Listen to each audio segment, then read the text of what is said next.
Bharatiya Janata party के राष्ट्रीय प्रवक्ता सुधांशु त्रिवेदी ने मंगलवार को प्रेस कॉन्फ्रेंस में शराब घोटाले को लेकर आम आदमी पार्टी पर बड़ा हमला करते हुए कहा कि अरविंद केजरीवाल और मनीष सिसोदिया ने दिल्ली में दारू का दरिया बहा दिया और भ्रष्टाचार के लिए दिल्ली के युवाओं को शराब में डुबो दिया।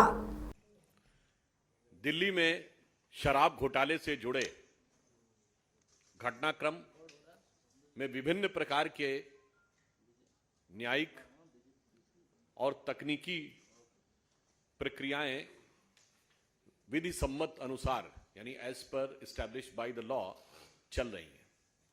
परंतु यहां पर यह विषय, हम जिस विषय को लेकर आपके समक्ष आए हैं, यह विषय मात्र किसी भ्रष्टाचार या घोटाले का नहीं है।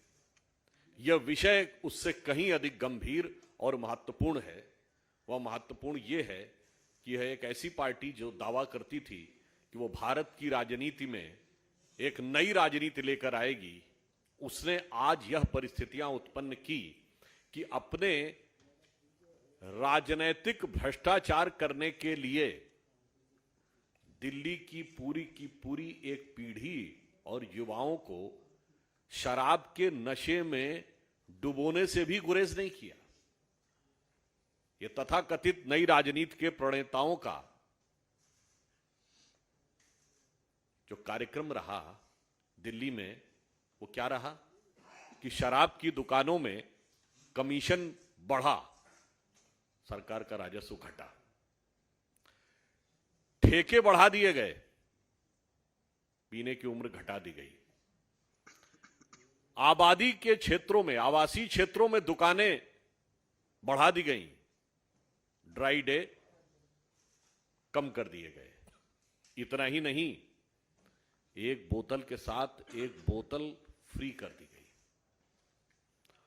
और स्कूलों के पास भी शराब की दुकानें खोलने में इनको कोई गुरेज नहीं हुआ। आप सोचिए कितनी खतरनाक बात है कि आप एक तरफ शराब की आयु कम करने की प्रक्रिया कर रहे हैं और दूसरी तरफ स्कूलों के पास और आवासीय क्षेत्रों के निकट आप ये बैठा रहे हैं, नई प्राइवेट दुकानें खोल रहे हैं। इसका बहुत साफ मीनिंग ये हुआ कि आपको इससे कोई मतलब नहीं था कि दिल्ली के युवा, दिल्ली की भावी पीढ़ी किसी भी प्रकार से, और one by get one free, ऐसा आपने उदाहरण कहीं देखा होगा? मेरे विचार से किसी सरकार के द्वारा आपको अपनी स्मृति में दो चीजें नहीं होंगी कि कोई सरकार यह दावा करे कि एक बोतल लीजिए, अब वो क्वार्टर था या अध्या था वो तो उन लोगों को पता होगा, एक बोतल दूसरी फ्री मिल जाएगी। ऐसा आपको उदाहरण नहीं पता होगा। और दूसरा ऐसा कोई उदाहरण नहीं पता होगा कि शिक्षा मंत्री ही शराब मंत्री हो। मेरे विचार से आप सभी लोग काफी राजनीतिक दृष्टि से जागरूक हैं। अनुसंधान करके यदि ऐसा उदाहरण मिले तो लाके बताइएगा। ये नई राजनीति थी। इसलिए हम सब आज यहां पर जो आए हैं, ये हमारे मन में एक पीड़ा है। वो पीड़ा ये है कि ये किसी पार्टी का या किसी नेता का या किसी सरकार का सिर्फ सरकार के पद का दुरुपयोग करके पैसे कमाने का मामला नहीं है भ्रष्टाचार का। ये पैसे कमाने के लिए दिल्ली की युवा पीढ़ी के भविष्य के साथ एक खतरनाक खेल करने का विषय है। इसलिए इस विषय पर भारतीय जनता पार्टी बहुत वेदना के साथ और संवेदना के साथ, विद पेन एंड सेंसिटिविटी,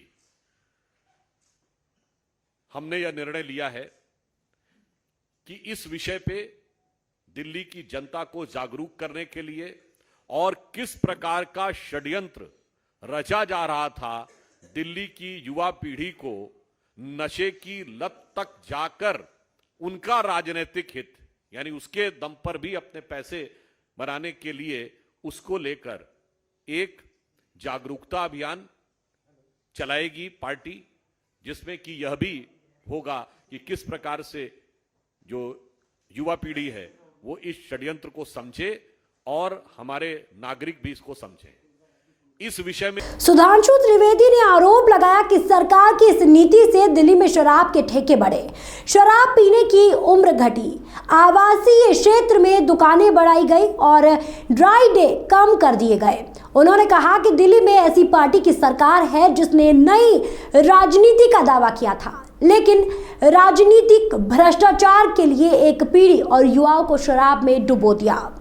उन्होंने आम आदमी पार्टी पर तंज कसते हुए कहा कि दिल्ली में शिक्षा मंत्री ही शराब मंत्री है, यह नई राजनीति है। सुधांशु त्रिवेदी ने कहा कि पैसे कमाने के लिए युवा पीढ़ी के साथ खतरनाक खेल खेला गया। आम आदमी पार्टी के द्वारा दिल्ली के युवाओं के साथ किए गए ऐसे षड्यंत्र को उजागर करने और दिल्ली की जनता को जागरूक करने के लिए भाजपा जागरूकता अभियान चलाएगी, जिससे युवा पीढ़ी और दिल्ली के नागरिक इस षड्यंत्र से बचाया जा सकेगा।